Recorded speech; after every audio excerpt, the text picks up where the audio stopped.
The impulse sensor is responsible for detecting variations in the magnetic flux caused by the teeth and spaces between teeth of a signal wheel or the cam tread.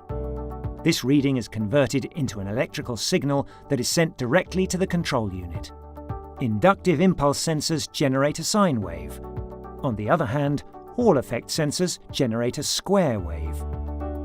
Disconnect the battery so that no current is supplied to the sensor before replacing it. Remove the connector of the sensor. Next, unscrew its fixing element and firmly pull out the sensor.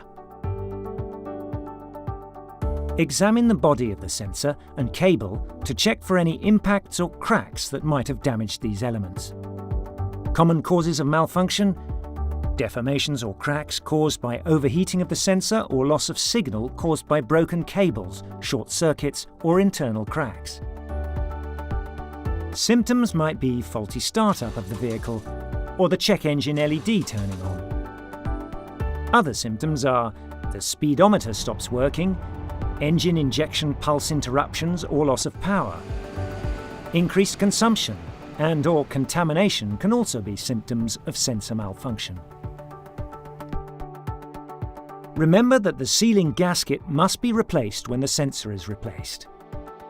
To install the sensor in the vehicle, place it on its installation location and carefully tighten so that the sealing gasket serves the purpose it was designed for. Screw the fixing system and connect the sensor. Finally, connect the battery again.